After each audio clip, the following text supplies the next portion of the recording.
سنة ولا نوم.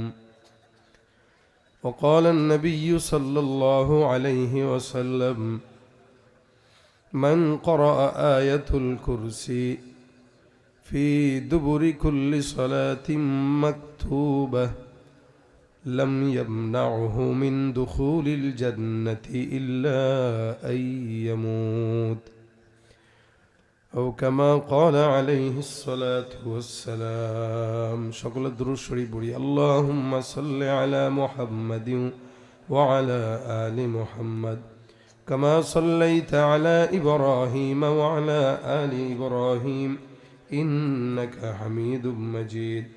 اللهم بارك على محمد وعلى آل محمد كما باركت على إبراهيم وعلى آل إبراهيم إنك حميد مجيد.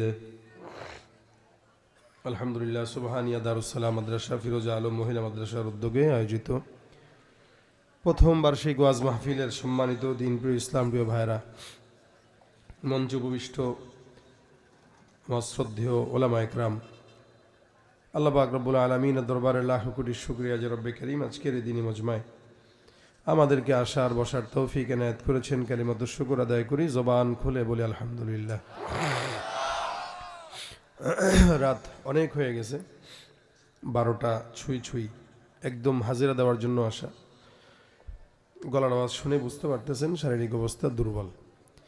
এই জন্য মুখতাসার কিছু সময় কথা বলবো, তারপরে আজকের এই মাদ্রাসার মুরব্বী গাজী আল মাহমুদ সাহেব আসবেন, হজরত মোনাজাত করে দিবেন ইনশাআল্লাহ। মোনাজাত পর্যন্ত থাকবো আমরা, একটু জোরে বলেন ইনশাআল্লাহ। আমার আগে যিনি আলোচনা করেছেন আপনাদেরকে জজবাতে আলোচনা শুনিয়েছেন, আপনারাও গরম ছিলেন আলহামদুলিল্লাহ। আমি আপনাদের সামনে নরম ভাষায় কিছু কথা বলবো।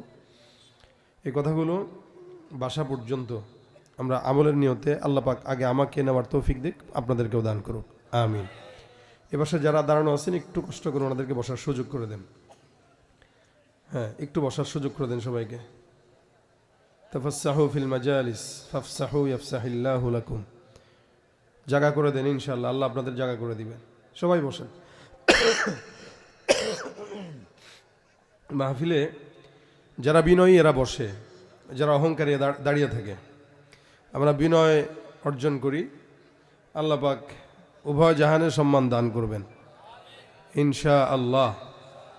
ভাইরা আমার, আমি আপনাদের সামনে একটি আয়াতে কারিমার, কোরআনের সর্বাধিক ফজিলতপূর্ণ একটি আয়াতের শুরুর অংশ তেলাওয়াত করেছি। আল্লাহ পাক যদি তৌফিক এনায়েত করেন এই আলোচনার উপরেই কিছু, এই আয়াতের উপরেই কিছু আলোচনা ইনশাআল্লাহ। দুনিয়াতে আল্লাহ পাক রব্বুল আলামিন আমাদেরকে কোরআনের মতো একটি বিধান দিয়েছেন। এ কোরআনে সূরা 100 কয়টা? 14টা।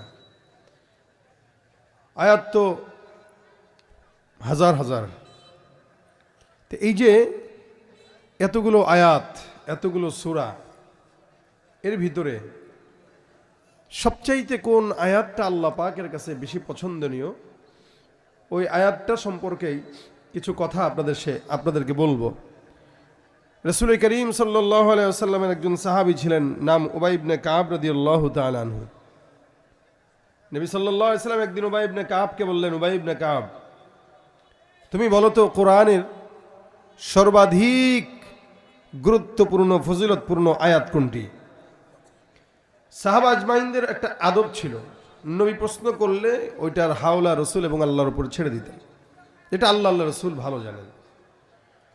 সাহাবীও বললেন আল্লাহ রসুল ভালো জানে। রাসূল করিম সাল্লাল্লাহু আলাইহি ওয়াসাল্লাম বললেন, জানি তো, তোমাকে জিজ্ঞাসা করছি, তুমি তোমার জ্ঞান থেকে ফিকির করে বলো, তোমার জ্ঞান কি বলে কোরআনের সর্বাধিক কোন সূরাটা বেশি ফজিলতপূর্ণ? এই কথা রাসূল সাল্লাল্লাহু আলাইহি ওয়াসাল্লাম বলার পরে উবাই ইবনে কাব রাদিয়াল্লাহু তাআলা আনহু বলেন, আমার দিল বলে, আমার ইলম বলে, কোরআনে সূরা বাকারা থেকে নাস পর্যন্ত সবচাইতে সর্বাধিক ফজিলতপূর্ণ আয়াত যেটা, সেটা হচ্ছে আয়াতুল কুরসি।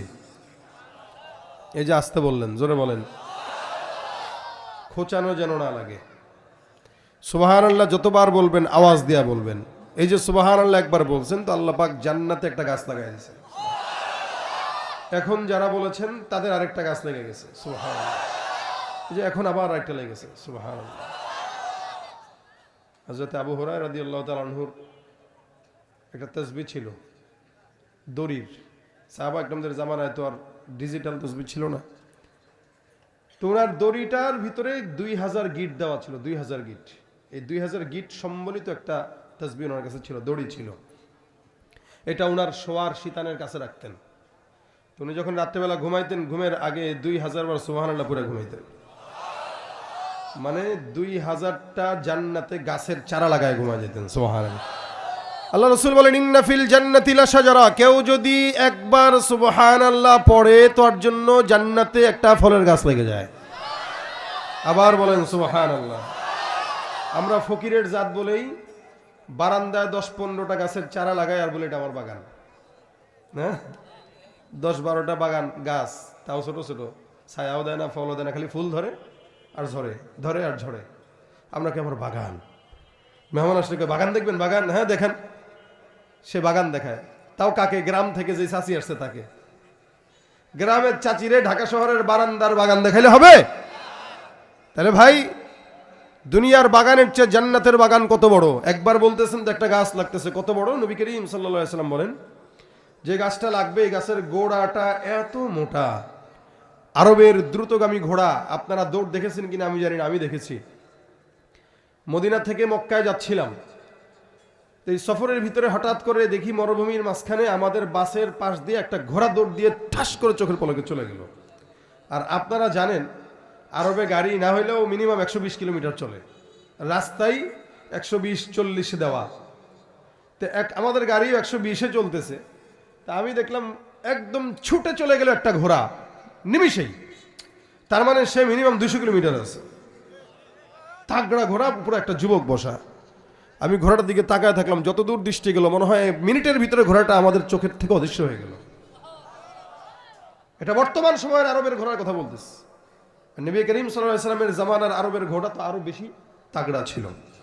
রাসূল বলেন, 100 বছর যদি লাগাতার কোনো ঘোড়া দৌড়ায়, ওই জান্নাতে যে সুবহানাল্লাহর আওয়াজের কারণে গাছ লাগে, ওই গাছের গোড়াটা শেষ করতে পারবে না। আল্লাহ আরেকটা লাগাই দিছে ইনশাআল্লাহ। এখন তো বললে সারা রাতই বলবেন, এই জন্য বলার আগেই বলবেন সুবহানাল্লাহ, ঠিক আছে? কারণ চায়ের দোকানে বসে বসে আমাদের দেশে গীবত আর শিকায়েতের চর্চা হয় নাকি? না জিকির হয়? চায়ের দোকানে জিকির হয়? কোনোদিন দেখছেন বাজারে কেউ জিকির করতে? দেখবেন না, কারণ এটা জিকিরের জায়গা না। লেকিন মাহফিলে আসলে অন্তত এই উসিলায় বলা হয়, এই কারণে বললেন আল্লাহ যেন আমাদের জবানের সুবহানাল্লাহ গুলো জান্নাতের বাগানে গাছের উসিলা বানায় দেয়।